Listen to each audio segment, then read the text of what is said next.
என்று அழைக்கப்படுவதனாலே பிதாவானவர் நமக்கு பாராட்டின அன்பு எவ்வளவு பெரியதென்று பாருங்கள். உலகம் அவரை அறியாதபடினாலே நம்மையும் அறியவில்லை. பிரியமானவர்களே, இப்பொழுது தேவனுடைய பிள்ளைகளாக இருக்கிறோம். இனி எவ்விதமாக இருப்போம் என்றும் இன்னும் வெளிப்படவில்லை. ஆகிலும் அவர் வெளிப்படும்போது அவர் இருக்கிற வண்ணமாகவே நாம் அவரை தரிசிப்பதனால் அவருக்கு ஒப்பாவோம் என்று அறிந்திருக்கிறோம். அவர் மேல் இப்படிப்பட்ட நம்பிக்கை வைத்திருக்கிறவனவனும் அவர் சுத்தமுள்ளவராயிருக்கிறது போல தன்னையும் சுத்திகரித்துக் கொள்கிறான். பாவம் செய்கிற எவனும் நியாயப்பிரமாணத்தை மீறுகிறான். நியாயப்பிரமாணத்தை மீறுகிறதே பாவம். அவர் நம்முடைய பாவங்களை சுமந்து தீர்க்கத்தில் பாவமில்லை. பிள்ளைகளே, நீங்கள் ஒருவராலும் வஞ்சிக்கப்படாதிருங்கள்.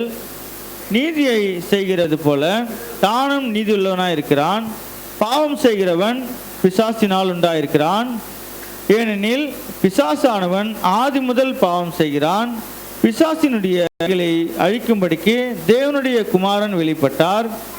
தேவனால் பிறந்த எவனும் பாவம் செய்யான், ஏனெனில் அவருடைய வித்து அவனுக்குள் தரித்திருக்கிறது.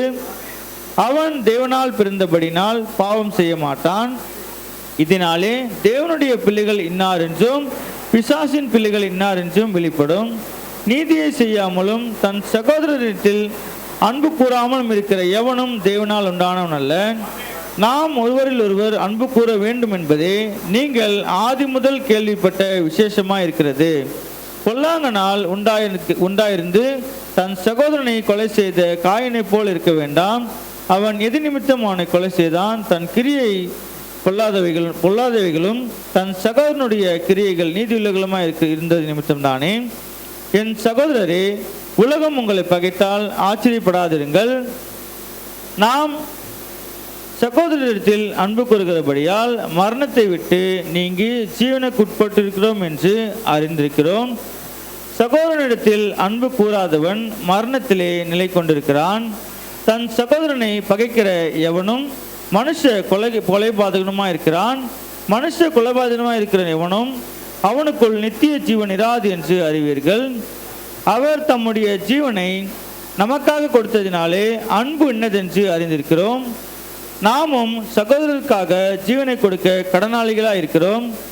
ஒருவன் இவ்வுலக ஆஸ்தி உடையவனாயிருந்து தன் இருதயத்தை அவனுக்கு அழைத்து கொண்டால் அவனுக்குள் தேவ அன்பு நிலை கொள்கிறது எப்படி? என் பிள்ளைகளே, வசனத்தினாலும் நாவினாலும் அல்ல, கிரியைகளினாலும் உண்மையினாலும் அன்பு கூற கடவோம். இதனாலே நாம் நம்மை சத்தியத்திற்குரியவர்கள் என்று அறிந்து நம்முடைய இருதயத்தை அவருக்கு முன்பாக நிச்சயப்படுத்திக் கொள்ளலாம். நம்முடைய இருதயமே நம்மை குற்றவாளிகளாக தீர்க்குமானால் தேவன் நம்முடைய இருதயத்திலும் பெரியவராயிருந்து சகலத்தையும் அறிந்திருக்கிறார். இப்படி இருக்க எவன் அபாத்திரமாய் கர்த்தருடைய அப்பத்தை புசித்து அவருடைய பாத்திரத்தில் பானம் பண்ணுகிறானோ அவன் கர்த்தருடைய சரீரத்தையும் இரத்தத்தையும் குறித்து குற்றமுள்ளவனாயிருப்பான். எந்த மனுஷனும் தன்னைத்தானே சோதித்து அறிந்து இந்த அப்பத்தில் புசித்து இந்த பாத்திரத்தில் பானம் பண்ண கடவன். என்னத்தினால் எனில் அபாத்திரமாய் போஜனம் பானம் பண்ணுகிறவன் கர்த்தருடைய சரீரம் இன்னதென்று நிதானித்து அறியாததினால் தனக்கு ஆக்கினை தீர்ப்பு வரும்படி போஜனம் பானம் பண்ணுகிறான். இது நிமித்தம் உங்களில் அநேகர் பலவினரும் வியாதியுள்ளவர்களுமாய் இருக்கிறார்கள். அநேகர் நித்திரையும் அடைந்திருக்கிறார்கள். நம்மை நாமே நிதானித்து அறிந்தால் நாம் நியாயம் தீர்க்கப்படும். நாம் நியாயம் தீர்க்கப்படும் போது உலகத்தோடு ஆக்கினைக்குள்ளாக தீர்க்கப்படாதபடிக்கு கர்த்தராலே சிட்சிக்கப்படுகிறோம். ஆமேன்.